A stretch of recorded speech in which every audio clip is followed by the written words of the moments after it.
तो relative interrogative के बाद अब समय है रिफ्लेक्सिव और एम्फेटिक प्रोनाउन के साथ बात करने का। एम्फेटिक को हम रिफ्लेक्सिव के साथ ही जोड़कर देखते हैं, लेकिन आप सबसे पहले यहां समझें कि रिफ्लेक्सिव प्रोनाउन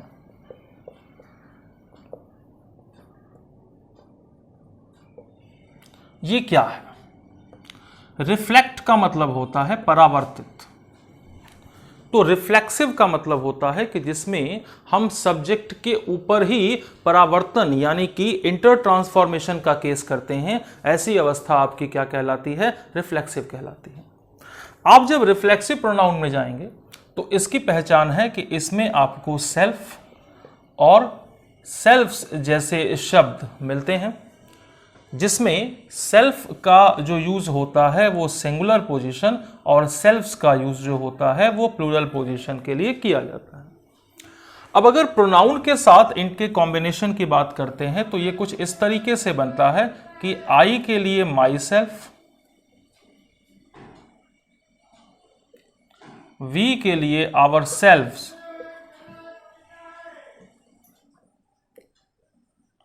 यू के लिए योर सेल्फ,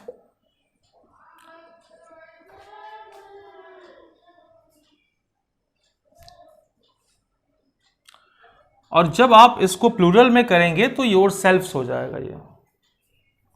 इसी प्रकार से ही के लिए हिमसेल्फ, शी के लिए हर सेल्फ,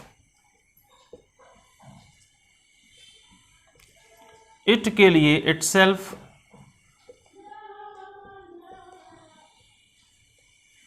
दे के लिए देम सेल्फ शब्द का प्रयोग किया जाएगा। अब इसमें क्या होता है कि एक जो गलती आती है वो ये कि एक इनके इंटर कॉम्बिनेशन के ऊपर क्वेश्चन आता है। इंटर कॉम्बिनेशन का मतलब कि आना चाहिए योर सेल्फ दे देगा हर सेल्फ, आना चाहिए इट सेल्फ दे देगा हिम सेल्फ, तो एक तो प्रॉब्लम यहां आती है। दूसरा जो सबसे इंपॉर्टेंट इसका यूज है वो ये है कि रिफ्लेक्सिव प्रोनाउन को हम ऑब्जेक्ट की तरह कैसे ट्रीट करते हैं और उसी रिफ्लेक्सिव प्रोनाउन को एम्फेटिक मोड में कैसे ट्रीट करते हैं। मतलब 3 तरीके से क्वेश्चन इसमें पूछे जाते हैं, तो एक एक करके हम इन सभी टर्म्स के ऊपर बात करते हैं। सबसे पहले टाइप 1 के ऊपर हम बात कर लेते हैं। रिफ्लेक्सिव प्रोनाउन में हम टाइप फर्स्ट की बात करते हैं। टाइप फर्स्ट ये कहता है कि एक रिफ्लेक्सिव प्रोनाउन अपने प्रॉपर नाउन या फिर अपने पर्सनल प्रोनाउन के अकॉर्डिंग बिहेव करता है। अगर ये बिहेवियर प्रेजेंट पोजीशन में ना हो तो ऐसे टर्म को आप मिस्टेक मानते हैं। जैसे एग्जाम्पल के टर्म चलते हैं,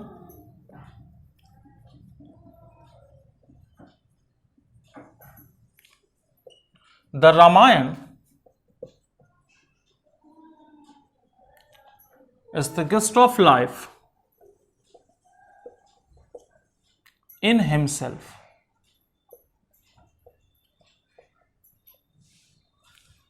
इस वर्ड का मतलब सारांश होता है, निचोड़ होता है। The Ramayana is the gift of life in himself. Himself आ किसके लिए रहा है, थोड़ा ध्यान से देखो। हिमसेल्फ जो आ रहा है वो किसके लिए आ रहा है, रामायण के लिए। ठीक है, हिमसेल्फ अगर रामायण के लिए आ रहा है तो रामायण एक एपिक है जिसका ट्रीटमेंट नॉन लिविंग की तरह किया जाता है। अब नॉन लिविंग आपका रामायण है, लेकिन उसके साथ जो प्रोनाउन डाला है वो आपका किसके लिए डाला, लिविंग मोड में डाला। तो सर जी यहां पर हिमसेल्फ के बदले आप जो वर्ड यूज करेंगे वो यूज करेंगे इटसेल्फ। ठीक है, सही केस बनेगा the Ramayana is the gift of life in itself, ना कि हिमसेल्फ। ठीक है, थोड़ी दूसरी कहानी समझते हैं। जैसे you have to start this work by ourselves today. You have to start this work by ourselves today. Ourselves आ किसके लिए रहा है, आवरसेल्व्स आ रहा है यू के लिए, और यू का अगर आप रिफ्लेक्सिव मोड बनाएंगे तो आवरसेल्व्स तो नहीं होगा, क्या होगा भैया, हैं, योर सेल्फ। जैसे they can do it themselves now. तो सस्तरी निगाह से कुछ लोगों को लगेगा ये ठीक है, लेकिन देमसेल्फ में सेल्फ लगा है जबकि देम प्लूरल है। ये आ किसके लिए रहा है? दे के लिए। तो जाहिर सी बात है कि इसमें जो राइट वर्ड आप यूज करेंगे वो आप यूज करेंगे देम सेल्फ्स। सही टर्म होगा आपका देम सेल्फ्स। तो टाइप 1 ये बोलता है भाई कि आप किसी भी रिफ्लेक्सिव प्रोनाउन को उसके नाउन, पर्सनल प्रोनाउन और उसके नंबर के अकॉर्डिंग ट्रीट करेंगे। इसमें नाउन के अकॉर्डिंग हमने यूज किया, इसमें हमने पर्सनल प्रोनाउन के अकॉर्डिंग यूज किया, यहां प्लूरल है तो यहां सिंगुलर और प्लूरल के केस में यूज किया।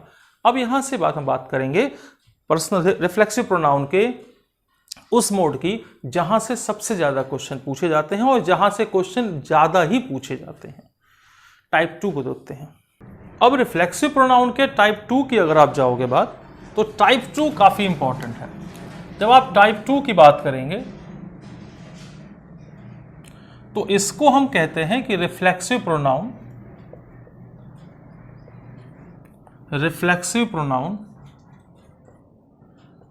As object.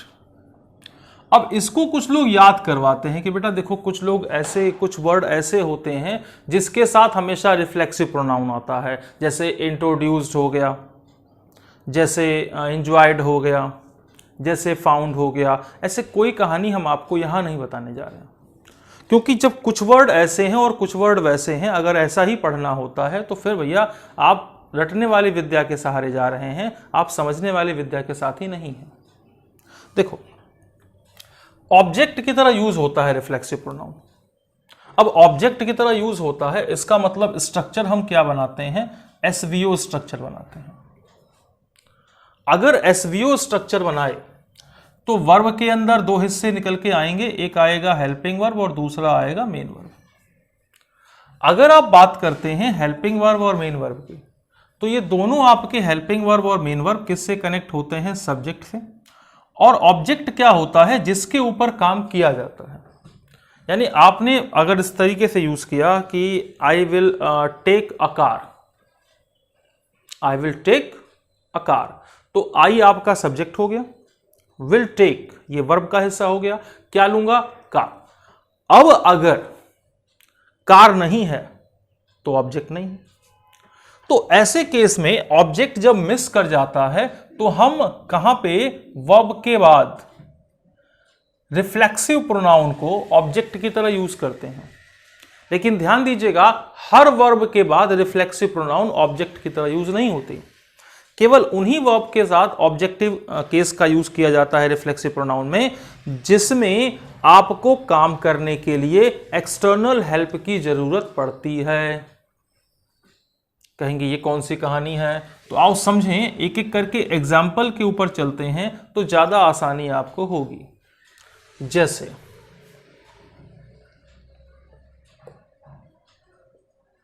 Finally I decided to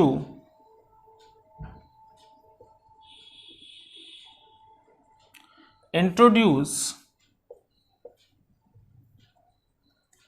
in party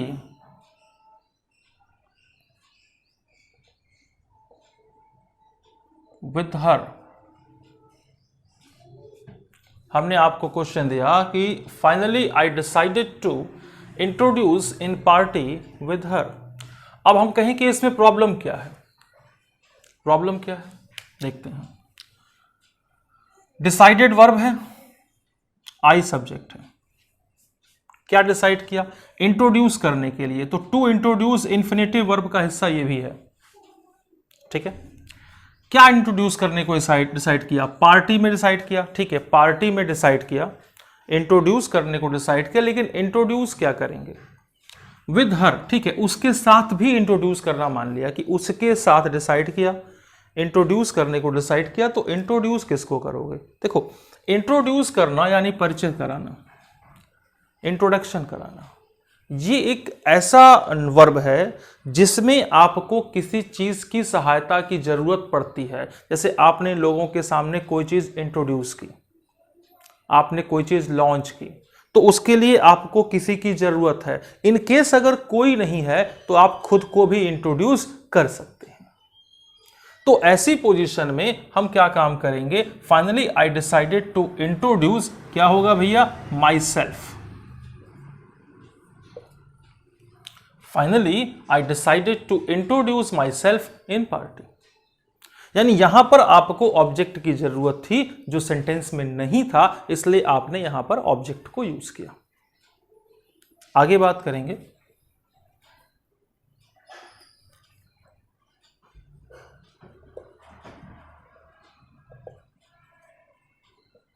While coming out the shop,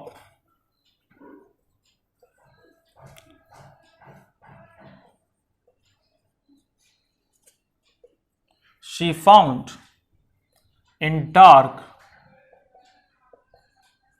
that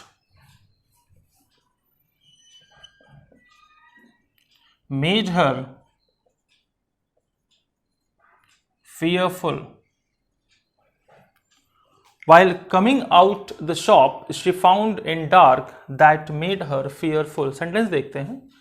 coming out, बाहर आए। कहां से बाहर आई? शॉप से, यानी कि ये वर्ब है तो ये ऑब्जेक्ट है, यहां तक तो कोई दिक्कत नहीं है। फिर आया शी फाउंड, पाया उसने। क्या पाया? इन डार्क, अंधेरे में पाया। लेकिन अंधेरे में पाया क्या? दैट मेड हर फियरफुल, जिसने उसे डरा दिया। ठीक है भाई, जिसने उसे डरा दिया, अंधेरे में पाया। पाया क्या? अच्छा, पाने के लिए आपको एक्सटर्नल हेल्प की जरूरत पड़ती है। आप कुछ पाना चाहते हैं तो कुछ होना चाहिए, तभी ना आप उसे पाएंगे। इसका मतलब कि आप यहां पर ऑब्जेक्ट मिस कर रहे थे जो आपको रखना पड़ेगा। तो सही केस होगा शी फाउंड हर सेल्फ। अब अगर ये इन हटा देते और डार्क के बदले डार्कनेस कर देते तो फिर वो ऑब्जेक्ट हो जाता, फिर वो सही हो जाता। थोड़ा सा एक और एग्जांपल देखते हैं। Last week my friend went to Shimla and enjoyed so much. अब कुछ लोग याद करवा देते हैं कि बेटा enjoyed के साथ, discovered के साथ, found के साथ, introduced के साथ आप रिफ्लेक्सिव लगाएंगे। नहीं भैया, हर वो मेन वर्ब जिसको पूरा करने के लिए आपको एक्सटर्नल हेल्प की जरूरत पड़ती है, हर उस मेन वर्ब के साथ रिफ्लेक्सिव प्रोनाउन अगर ऑब्जेक्ट नहीं है तो यूज किया जाता है। मतलब बड़ी सीधी सी कहानी है, इसको बहुत ज्यादा टेंशन लेके नहीं पढ़ना है। तो यहां पे देखते हैं, last week my friend went, कहां गया आपका फ्रेंड? शिमला गया। इसका मतलब यहां तक तो सेंटेंस सही था, कोई दिक्कत नहीं थी। एंड एंजॉयड, एंजॉय किसने एंजॉय किया? फ्रेंड ने एंजॉय किया। लेकिन क्या एंजॉय किया? सो मच, बहुत ज्यादा एंजॉय किया। तो बहुत ज्यादा क्या एंजॉय किया? क्योंकि एंजॉय करने के लिए भी आपको एक्सटर्नल हेल्प की जरूरत पड़ती है। ऐसा तो है नहीं कि आप खड़े होकर अकेले चिल्लाएंगे मैदान में एंजॉय एंजॉय और एंजॉय कर लेंगे, ये तो इम्पॉसिबल है। तो सही केस क्या बनेगा कि last week my friend went to Shimla and enjoyed himself so much. तो बेटा एक इसमें ये कहानी हो गई कि जब आपको ऑब्जेक्ट के प्लेस पर रिफ्लेक्सिव प्रोनाउन रखना पड़े, ऐसे केस में रिफ्लेक्सिव प्रोनाउन आपका मिसिंग है और आपको वहां रखना पड़े। तो एक कहानी तो ये हो गई। अगली जो कहानी है इसी में हम प्रॉब्लम कंडीशन 2 के बात कर लेते हैं और इसमें हम थोड़ा सा समझने की कोशिश करें एग्जाम्पल्स के थ्रू कि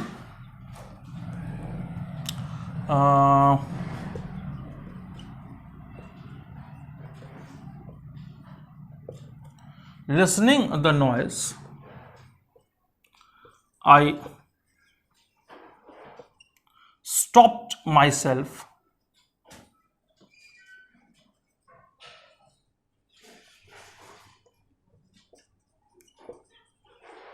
and look around. listening the noise, I stopped myself and looked around, sorry. तो अब यहां पर कुछ समस्याएं दिख रही होंगी। आवाज किसने सुनी? मैंने सुनी। तो मैंने क्या किया? मैंने रोका। किसको रोका? खुद को। अब सोचो, क्या खुद को अगर तुम्हें रोकना है तो तुम्हें किसी की जरूरत है? तुम अपने साथ क्या अपना स्टॉपर लेके चलते हो कि जब मुझको रुकना हो तो मेरी टांग पकड़ के खींच देना, मैं रुक जाऊंगा? नहीं, रुकने का काम आप खुद से कर सकते हो। Means this particular work need not any kind of external help to be completed.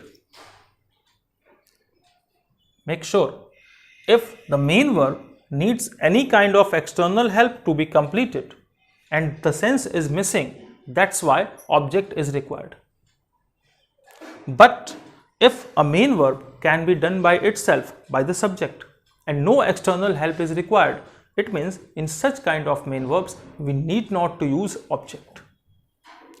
अगर आपको स्टॉप करना है, खुद को करना है, तो आपको किसी की हेल्प की जरूरत नहीं है। इस केस में यहां पर आप जो माई सेल्फ यूज कर रहे थे ये रॉन्ग हो गया, यानी अभी इसकी जरूरत नहीं है। जैसे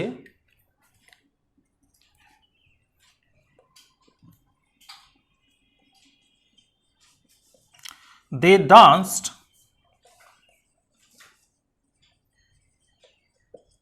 themselves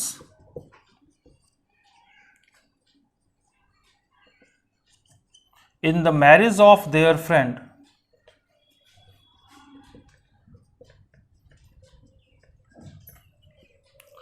They danced themselves in the marriage of their friend.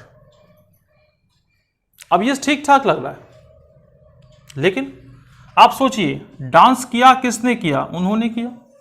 अब किसी को डांस करने के लिए किसी की जरूरत है क्या?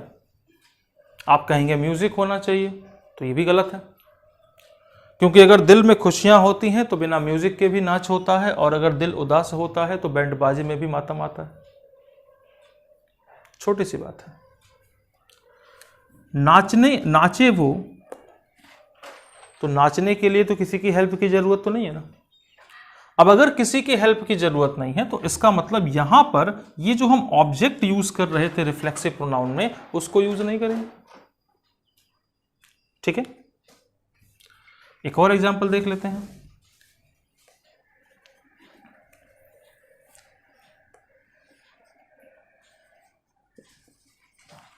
आई will go myself to school in school bus. अब इसमें देखते हैं कि I will go myself to school in school bus. तो यहां क्या हो रहा था कि मैं अपने आप जाऊंगा स्कूल में। अगर मैं अपने आप स्कूल जा रहा हूं तो जाहिर सी बात है कहां जाऊंगा? स्कूल जाऊंगा। तो ऑब्जेक्ट क्लियर है। ऑब्जेक्ट क्लियर है तो इसका मतलब ये जो आप रिफ्लेक्सिव यूज कर रहे थे ये आपका यूजलेस है, यानी अब आपको यहां माई सेल्फ की जरूरत नहीं है। ठीक है, ये बना आपका दूसरा point.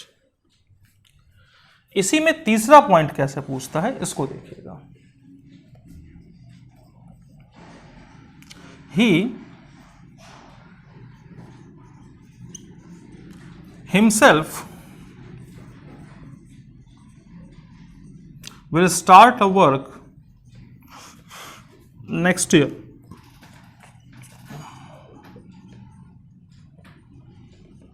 He himself will start a work next year.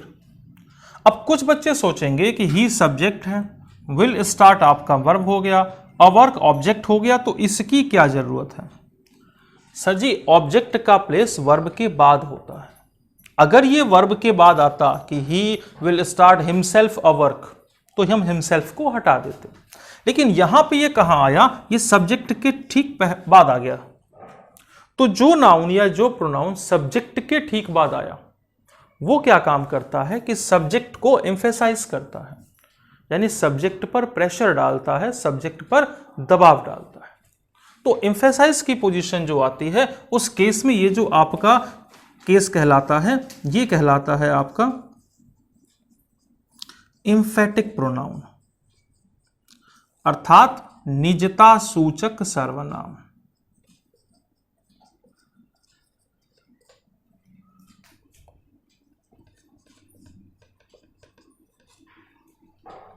और जब एम्फेसिस का केस बनता है तो इसका प्लेस फिक्स है कि ये सब्जेक्ट के ठीक बाद आएगा।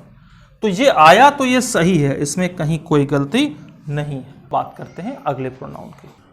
तो रिफ्लेक्सिव प्रोनाउन के बाद छोटा सा एक प्रोनाउन पढ़ते हैं रिफ्लेक्सिव के बाद, इसे हम कहते हैं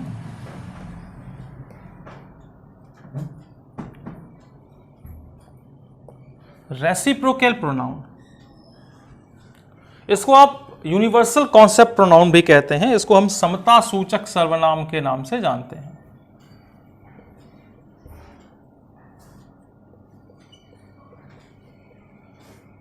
रेसिप्रोकेट करना मतलब सबको एक कॉमन स्टेज पे ले आना। आप समझें, इसमें एक छोटा सा कॉन्सेप्ट बताते हैं आपको। ऐसा कोई स्टेटमेंट जो वन से स्टार्ट होता हो और प्लस इसमें नॉन पर्सनल सेंस आता है,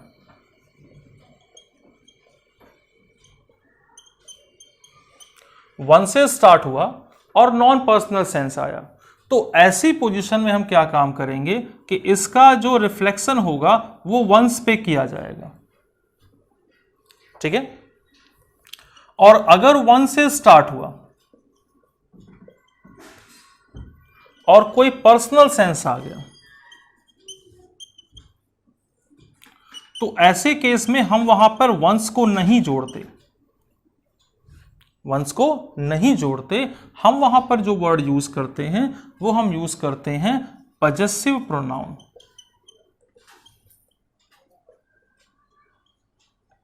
और ध्यान से देखिएगा कि यहां से क्वेश्चन कैसे आते हैं। आमतौर पे बहुत अच्छे क्वेश्चन यहां से आते हैं। ठीक है, ध्यान से देखिए कैसे।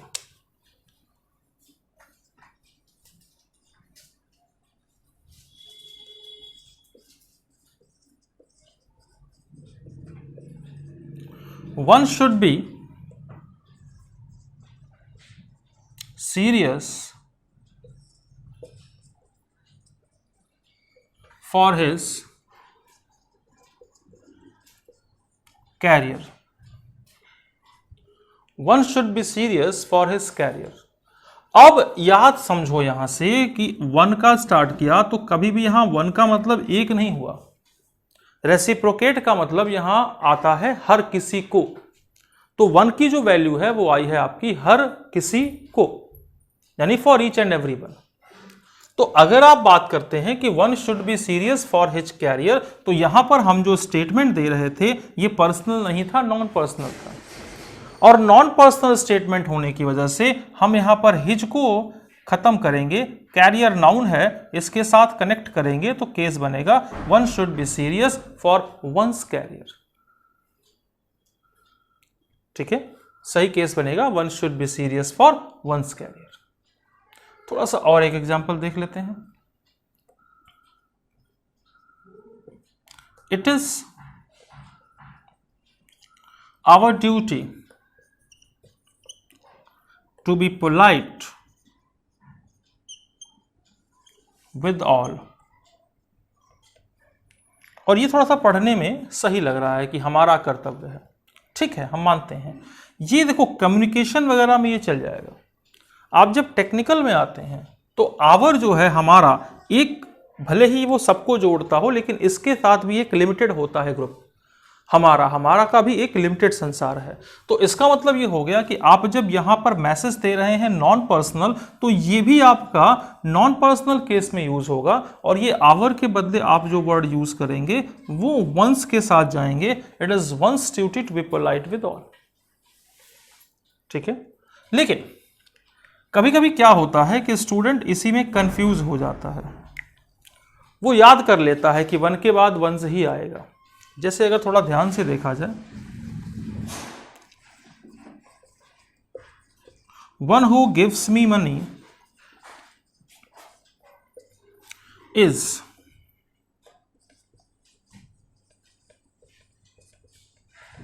Once friend, one who gives me money is one's friend. अब जाहिर सी बात है कि कुछ बच्चे याद कर लेते हैं कि वन आएगा तो वंस पे जाएगा। अरे सर, ये जो फ्रेंड है वो किसका है? हर किसी का है? नहीं, जो मुझे पैसा देगा वो मेरा ना मित्र होगा। तो हम यहां मी के अकॉर्डिंग इसका पजेसिव प्रोनाउन बनाएंगे और ये वंस ना होके क्या हो जाएगा? माई हो जाएगा। One who gives me money is my friend.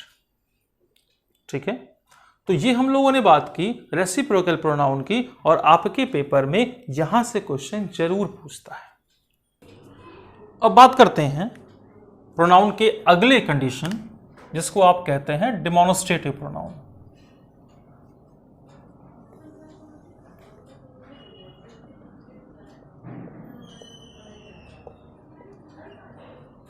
Demonstrative यानी संकेत सूचक सर्वनाम।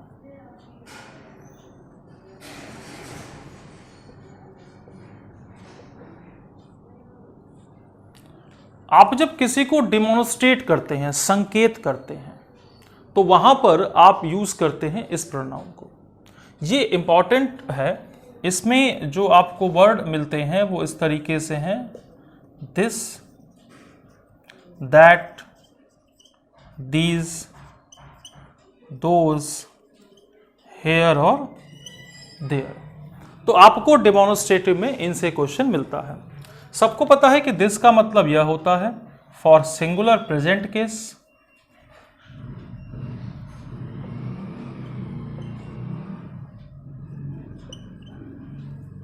सिंगुलर प्रेजेंट केस आपका दिस होता है।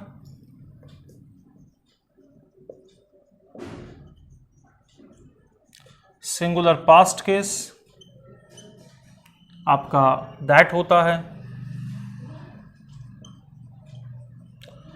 प्लूरल प्रेजेंट केस आपका दीज होता है। प्लूरल पास्ट केस आपका दोज होता है। सेंस ऑफ एक्सक्लेमेशन और नोन प्लेस ये हियर होता है।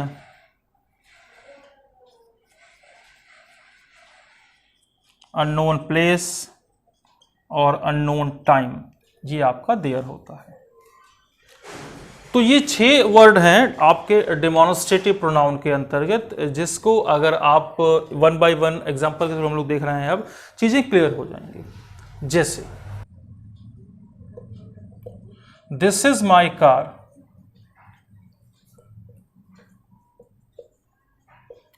It has the mileage of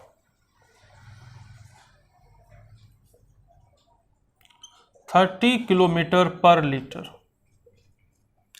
अब आप इसमें देखेंगे तो एक कंफ्यूजन आती है दिस की इट के साथ, कि आप कहां दिस यूज करेंगे और कहां इट यूज करेंगे। तो बच्चे लोग एक बात बड़ा केयरफुली आप समझें, आप अगर दिस और इट के साथ जा रहे हैं ना, तो जो दिस आपका होता है वो डायरेक्ट डेमोन्स्ट्रेशन होता है, मतलब कि this is a chair, this is not good. लेकिन जब किसी पे आप व्यू देते हैं, इनडायरेक्ट डेमोन्स्ट्रेशन करते हैं, तो वहां इट होता है कि it is true that he is my friend.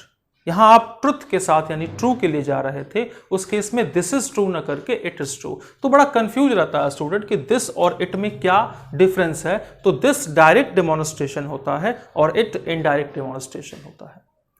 हमने यहीं पे एक बात बताई कि दिस इज माई कार, यानी हम सीधा यहां पर कार को डेमोन्स्ट्रेट कर रहे थे, तो हम दिस के साथ चले गए। It has the mileage of 30 kilometre पर लीटर। अब यहां पर हमने कार की क्वालिटी की बात कर दी, वहां पर इट का यूज सही है। आगे बढ़ते हैं।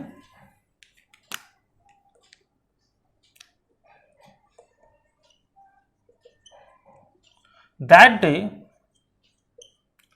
ही was not sure to be victorious.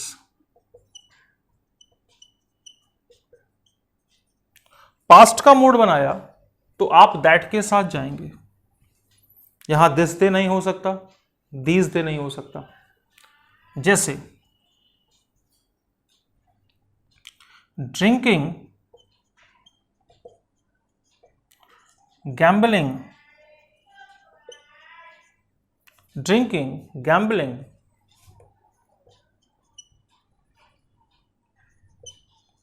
and drinking, gambling and abusing are such curses that without drinking, gambling and abusing are such curses that without crushing this no society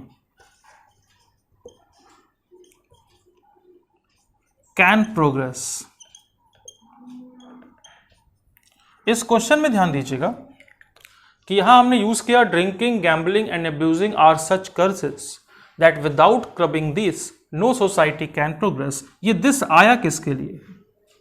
ये this आया है drinking, gambling और abusing तीनों के लिए। तो ये plural का मोड बना, तो प्लूरल का मोड बना तो ये दिस का यूज ना होके क्या हो जाएगा बच्चे? ये आप दीज के साथ जाएंगे that without curbing these no society can progress. अगला एग्जांपल देखते हैं।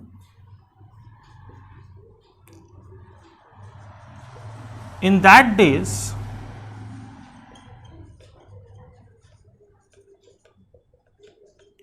when people lived in caves they were happier। कि जब गुफाओं में लोग रहते थे तो बड़े खुश थे, ज्यादा खुश थे। क्यों खुश थे? क्योंकि उनके पास ये एम्बिशंस नहीं थी, ये मारकाट नहीं थी, ये फसाद नहीं था। तो हम यहां पे देखेंगे इन that days when people lived in caves they were happier. अब जाहिर सी बात है कि डेज आपका जो है ये प्लूरल आ रहा है, इसलिए आप दैट के बदले जो वर्ड यूज करेंगे वो यूज करेंगे those. In those days when people lived in caves they were happier. ठीक है,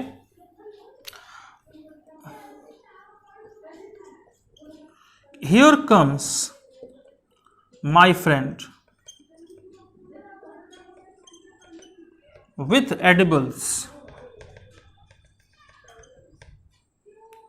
कि edibles के साथ देखो, जब एक्सक्लेमेशन का मोड बनता है ना तो आप वहां पर जो यूज करते हैं वर्ड वो हेयर यूज करते हैं। देयर को तो आप बचपन से पढ़ते आए हैं, बचपन से आपसे पूछा जाता है कि how many days are there in a week. आप कहते हैं there are 7 days in week, तो ना आपको उस वीक के बारे में पता, किस वीक के बारे में पूछा जा रहा है आपसे, और ना पूछने वाले को पता ना बताने वाले को पता। Long ago there lived a king in the city of Ujjain. There lived a king, कहां था पूरे उज्जैन शहर में नहीं पता। तो उस केस में अननोन टाइम, अननोन प्लेस आप देयर के साथ यूज करते हैं। जैसे there was a lion lived in a forest.